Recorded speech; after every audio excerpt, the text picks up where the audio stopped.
आज दोपहर एक बहुत ही अफसोसनाक, बहुत ही दुखद, दिल को झकझोर देने वाली खबर आई और ये खबर आई अहमदाबाद से। अहमदाबाद से आज दोपहर को 1:38 पर एयर इंडिया की एक फ़्लाइट अहमदाबाद से लंदन के लिए उड़ान भरती है। इस प्लेन में कुल 242 लोग सवार थे। इनमें से 230 पैसेंजर थे और 12 क्रू मेंबर। इस प्लेन को उड़ा रहे थे बहुत ही एक्सपीरियंस्ड एयर इंडिया के बड़े पुराने एम्प्लॉई कैप्टन सतीश सब्बरवाल, जबकि इस प्लेन के फर्स्ट पायलट थे क्लाइव कुंद्रा। कैप्टन सतीश सब्बरवाल को प्लेन उड़ाने का काफ़ी तजुर्बा था। अराउंड 4000 आवर्स से ज़्यादा उनका एक्सपीरियंस था प्लेन को उड़ाने का, तो उनके एक्सपीरियंस में कोई कमी नहीं थी। दोपहर 1:38 पर टेक ऑफ होता है अहमदाबाद एयरपोर्ट से और लंदन में लंदन के टाइम के लोकल टाइम के हिसाब से 6:05 पर वहाँ लैंड करना था। ये डायरेक्ट फ्लाइट थी, कोई स्टॉपेज नहीं था। जब लंदन में इस प्लेन को लैंड करना था तब इंडिया में उस वक्त टाइम होता है अराउंड 10:30 या 11 के आसपास रात के।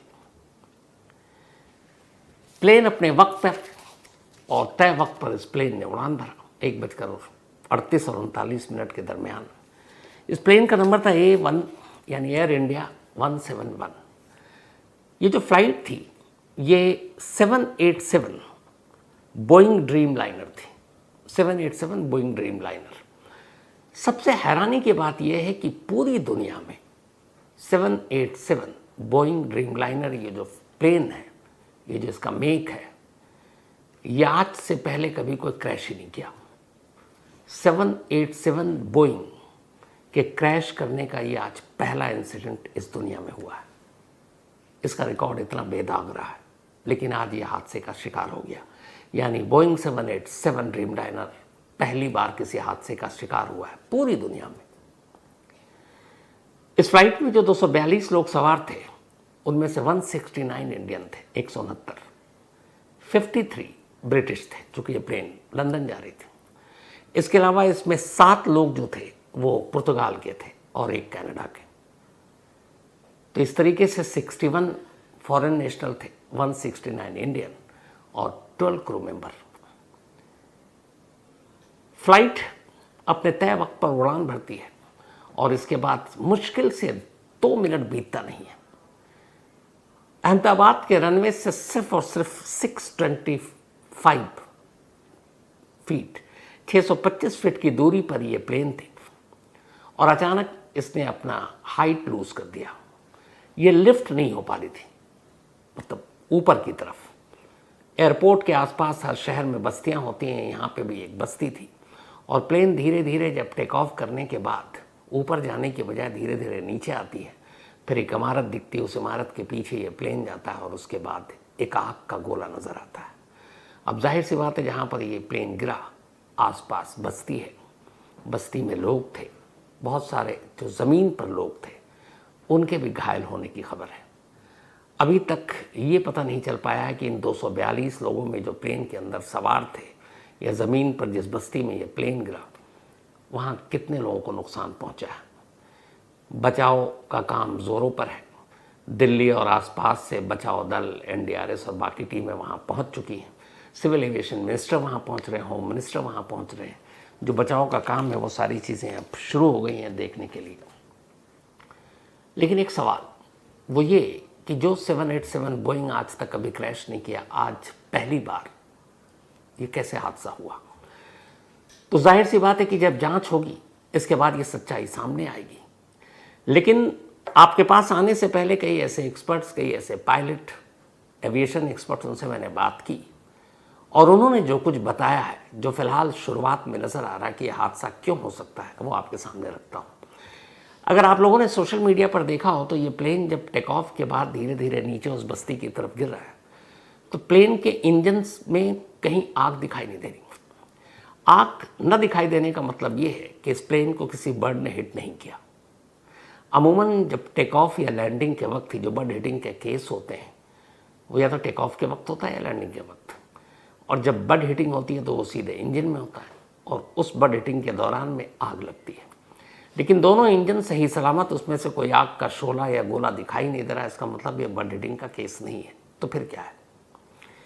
टेक ऑफ के बाद जितने भी प्लेन क्रैश किए हैं उसकी कुछ ही वजह होती हैं। पहला, या तो इंजन फेल हो जाए, लेकिन बोइंग और इस तरह के प्लेन में एक इंजन नहीं, दो इंजन होता है। तो अगर एक साथ दो इंजन फेल हो, ये पॉसिबल नहीं है। एक ही इंजन एक वक्त में फेल हो सकता है, और एक फेल भी हो जाए तो दूसरा इंजन इस काबिल होता है कि वो आपको आपकी मंजिल तक पहुंचा सकता है। तो पहली चीज़ कि दोनों इंजन एक साथ फेल हो, इस बात की गुंजाइश है ही नहीं। यानी इस क्रैश के पीछे बड हिटिंग के अलावा अब इंजन फेलियर की भी गुंजाइश कम बचती है। दूसरा, कोई टेक्निकल फॉल्ट हो सकता है, इससे इनकार नहीं किया जा सकता कि प्लेन में कुछ डिफेक्ट हो ऐसा जिसकी वजह से अचानक पायलट को प्लेन पर अपना कंट्रोल रखना मुश्किल हो गया और उसकी वजह से गिरा। तो इंजन फेलियर रूल्ड आउट है। बड हिटिंग, चूँकि इंजन में आग दिखाई नहीं दे रही है, रूल्ड आउट है। हाँ, टेक्निकल फॉल्ट हो सकता है। इसके अलावा एक और चीज़ है, और वो है स्टॉल। कोई भी प्लेन जब टेक ऑफ करता है, दो चीज़ें होती हैं टेक ऑफ और लैंडिंग के वक्त। आपने अक्सर सुना होगा कि फ़्लाइट जब एक बार टेक ऑफ हो गया तो फिर ऑटो पायलट में भी पायलट छोड़ देते हैं और आराम से चलता रहता है। लेकिन टेक ऑफ और लैंडिंग दो ऐसी चीज़ है, ख़ासतौर पर इन दोनों में भी टेक ऑफ जो पूरी तरह से मैनुअल होता है, यानी इसमें ऑटो का कोई मतलब नहीं है। जो पायलट हैं उन्हीं के रहमो करम पर पूरा प्लेन होता है। जब ये टेक ऑफ हुआ तो इसका मतलब है कैप्टन सतीश सब्भरवाल और क्लाइव कुंद्रे फर्स्ट जो पायलट थे, इन दोनों के हवाले था ये, क्योंकि टेक ऑफ में जिम्मेदारी पूरी पायलट की होती है। अब टेक ऑफ किसी भी प्लेन का सबसे नाजुक हिस्सा होता है। उसकी वजह है कि इस टेक ऑफ के दौरान आपको एक साथ बहुत सारी चीज़ें सेकंड के अंदर देखना होता है और सेकंड के अंदर फैसला लेना होता है। जैसे आपको, अगर आप जाते हैं तो आपको रनवे क्या है, मौसम, प्लेन की स्पीड, रनवे पर स्पीड, ये सारी चीज़ें एक साथ देखनी होती हैं। और इन सारी चीज़ों में एक चीज़ जो सबसे इम्पॉर्टेंट होता है, मौसम। मुझे आज पता चला इन एविएशन एक्सपर्ट्स और हमारे एक पायलट साहब, उनसे बात करके, कि टेक ऑफ में मौसम का कितना बड़ा रोल होता है। जितनी ज़्यादा गर्मी होती है उतनी ज़्यादा टेक ऑफ रिस्की होता है। उसकी वजह उन्होंने बताई कि गर्मी में हवा पतली हो जाती है, जो ह्यूमिडिटी होती है या फिर जब बारिश होती है तब हवा बहुत अच्छी होती है और वो प्लेन को लिफ्ट करने में, यानी टेक ऑफ के बाद ऊंचाई प्रदान करने में मददगार साबित होती है। लेकिन जब गर्मी ज़्यादा होती है तो हवा बहुत पतली होती है और वो प्लेन को लिफ्ट करने में, जब आप रनवे से छोड़ते हैं तो प्लेन जब लिफ्ट होती है तो उसमें बड़ी मुश्किल होती है। जो स्टॉल मैंने जिक्र किया, ये भी एक प्लेन को लिफ्ट करता है। स्टॉल असल में जो किसी भी प्लेन के जो दोनों विंग होते हैं, पंख होते हैं, उस पंख के ज़रिए ही प्लेन को लिफ्ट कराने में मदद मिलती है और उसमें हवा का बहुत बड़ा रोल होता है। तो एक एक्सपर्ट्स का ये मानना है कि बहुत मुमकिन है, अभी कहना जल्दबाजी होगी, लेकिन जिस तरीके से इस प्लेन ने रनवे छोड़ा और उसके बाद इसको लिफ्ट करके ऊंचाई पकड़नी थी, लेकिन ये नीचे की तरफ आ रहा है, उनके हिसाब से यहाँ पर इस प्लेन को स्टॉल, यानी वो लिफ्ट करने के लिए शायद हवा उस तरीके से नहीं मिली, और जब हवा नहीं मिली तो विंग ने उसको कंट्रोल नहीं किया उस तरीके से, और यही वजह है कि वो फिर हाइट नहीं पकड़ी और ऊपर जाने की बजाय प्लेन धीरे धीरे नीचे की तरफ आ रही है। तो एक रीज़न शायद इसमें स्टॉल या स्टॉलिंग हो सकती है, जो प्लेन को हाइट प्रदान करती है। तो ये बहुत इम्पॉर्टेंट चीज़ हो सकती है। अब टेक ऑफ के वक्त पायलट को अपनी स्पीड देखनी पड़ती है रनवे पर। आपको याद होगा मैंगलुरु में कुछ साल पहले एक प्लेन क्रैश किया था, वो भी एयर इंडिया का था, जो शायद गल्फ से आ रहा था। तब मैं वहाँ था, उसको कवर करने के लिए गया था। उसमें उस प्लेन ने, वो रनवे से आगे निकल गया था, तो वहाँ पर जजमेंट गलत हो गई थी पायलट साहब की, और वो मैंगलुरु का वैसे भी वो रनवे जो है काफ़ी छोटा है, तो उसके बाद खाई में गिरा था। तो जब टेक ऑफ होता है या लैंडिंग, इन दोनों में रनवे की लंबाई और स्पीड दोनों बहुत मायने रखती है। कहते ये हैं कि जब किसी भी प्लेन का टेक ऑफ होता है तो एक ख़ास स्पीड जब वो पकड़ लेती है, उसके बाद उस पायलट के हाथ में भी ये कंट्रोल नहीं होता कि अगर उस वक्त कोई टेक्निकल फॉल्ट आ जाए या कोई और चीज़ उसे पता चले कि उस प्लेन को वापस रोक सके। क्योंकि और एवरेज जो होता है, एक ठीक ठाक रनवे है लंबाई में आइडियली 300 किलोमीटर पर आवर की स्पीड उस रनवे पर पकड़ती है, और जैसे ही मैक्सिमम 300 पर, अलग अलग मौसम के हिसाब से भी कई बार ये स्पीड ऊपर नीचे होती है। तो अगर 300 मान लीजिए है, और ये आइडियल यही होता है, और वो 300 उसने टच कर लिया, और उस वक्त अगर पायलट को पता चला कि कुछ तकनीकी खराबी आ गई है, तो प्लेन को रोक नहीं सकता, उसको टेक ऑफ करना ही करना पड़ेगा, ये उसकी मजबूरी है। अब वो वापस उसके बाद फिर क्या करता है, वापस लाता है, वो ठीक है, लेकिन आप मैक्सिमम स्पीड जब टच कर लेते हैं तो आपको रनवे छोड़ना ही छोड़ना है। फिर यहाँ से पायलट की अपनी जो सारी चीज़ें हैं वो काम आती हैं। गर्मी में एक दूसरा जो आज ही पता चला मुझे कि टेक ऑफ, एक तो हवा पतली होती है तो आपको लिफ्ट करने या फिर ऊपर हाइट पकड़ने में मुश्किल होती है। दूसरा एक और है, गर्मी में ये जो स्पीड रनवे की होती है फ्लाइट को उड़ाने के लिए, ये भी बहुत मुश्किल पैदा करती है। उसकी वजह ये है कि जब कोई प्लेन टेक ऑफ करने की तैयारी में होता है तो उससे पहले वो आमतौर पर एयरपोर्ट पे होता है, और ऐसा तो है नहीं कि एक प्लेन अभी लैंड किया और 5 मिनट के बाद उसने दोबारा उड़ान भरी। एक प्लेन के आने जाने में कम से कम 2-3 घंटे का वक्त तो लगता है, और कई प्लेन ऐसे होते हैं जो लंबी दूरी के लिए वो फिर 10-12 घंटे या 24 घंटे तक वहीं होते हैं, उसके बाद उड़ते हैं। तो ऐसे में प्लेन और उसका इंजन ठंडा हो चुका होता है। अब आप उसको रनवे पर लेके जा रहे हैं, आपको टेक ऑफ करना है, एक ठंडा इंजन, और अब आप उसको उस गर्मी के माहौल में आपको उस मैक्सिमम स्पीड को पकड़ना है टेक ऑफ के लिए। तो एक ठंडे इंजन को अचानक आपको इस तरीके से गर्म करना है, उसमें भी कई बार कई तकनीकी खामियां पैदा हो जाती हैं, तो एक मुश्किल ये भी आती है। तो गर्मी में इसीलिए सबसे ज़्यादा मुश्किलें आती हैं टेक ऑफ के दौरान। लेकिन ये पूरा टेक ऑफ जो होता है ये सिर्फ और सिर्फ पायलट के ही हाथ में होता है, और पायलट ही इसको पूरी तरह से कंट्रोल करता है।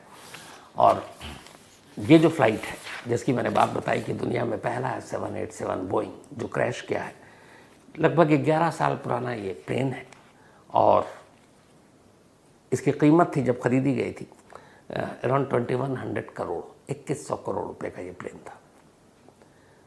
दोनों पायलट की क्षमता पर कोई शक नहीं है, और 7000 किलोमीटर का सफ़र तय करना था अहमदाबाद से लंदन तक का, अराउंड 10 आवर्स, 10 घंटे के बीच में, लेकिन सिर्फ 2 मिनट और 625 फीट की हाइट ही पकड़ी थी इस फ्लाइट ने कि अचानक क्रैश कर गया। अब प्लेन क्रैश होने से पहले कैप्टन सुमित सब्बरवाल ने बाकायदा मेडे का ऐलान किया था, मतलब ATC एयर ट्रैफिक कंट्रोल को उन्होंने कहा था मेडे, और ये तब हुआ सिर्फ टेक ऑफ के 2 मिनट के अंदर अंदर, जब उन्हें एहसास हो गया कि ये प्लेन लिफ्ट नहीं हो रही है, ये हाइट नहीं पकड़ रही है, टेक ऑफ के बाद नीचे ही की तरफ आ रही है नोस के बल। तब उन्हें लग गया था कि अब चूंकि हाइट भी बहुत कम थी 625 फीट, तो उसमें फिर उस हाइट को दोबारा पकड़ना, रनवे की तरफ आप जा नहीं सकते थे, तो मेडे उन्होंने डिक्लेयर किया था। मेडे प्लेन में जब कोई पायलट डिक्लेयर करता है इसका मतलब है कि वो बिल्कुल इमरजेंसी की हालत है, और अब शायद मेडे मतलब लास्ट ऑप्शन होता है। पहले उससे पहले कोशिश होती है एयरपोर्ट पे दोबारा लैंड करने, बाकी चीज़ें होती है, लेकिन जैसे ही कोई पायलट अगर मेडे बोल देता है तो वो समझ लीजिए वो फिर क़यामत ही होती है। तो इसमें भी मेडे का ऐलान किया गया। फ्लाइट के जो ब्लैक बॉक्स है उसमें आखिरी पल तक की सारी बातचीत पायलट की रिकॉर्ड होती है, और ब्लैक बॉक्स भी बरामद होगा, इसकी इन्वेस्टिगेशन भी होगी, जो बोइंग कंपनी है उसके लोग भी जांच करेंगे, और इन सारी चीज़ों के बाद फिर पता चलेगा कि असल में यह हादसा हुआ कैसे। लेकिन एक अफसोसनाक हादसा, गर्मी की छुट्टी चल रही है इस वक्त, और इस प्लेन में बहुत सारे ऐसी फैमिली थी, परिवार थे जो छुट्टियां मनाने के लिए लंदन जा रहे थे। और जो खबर आ रही है वो ये भी है कि गुजरात के जो एक CM है, पूर्व मुख्यमंत्री रूपानी जी, वो भी इस प्लेन में सवार थे, और लंदन में उनकी बेटियां रहती हैं, और शायद उनसे मिलने जा रहे थे। तो अभी तक इस 242 मुसाफिर और क्रू मेंबर जो इसमें सवार थे, उनकी पूरी रिपोर्ट धीरे धीरे आएगी। बचाव का काम चल रहा है। दुआ यही है जितने लोग बच सके। बाकी जो भी इसकी अपडेट या डिटेल आती है रात 9 बजे मैं आपके सामने लेकर फिर से हाजिर होऊंगा। फिलहाल इतना ही।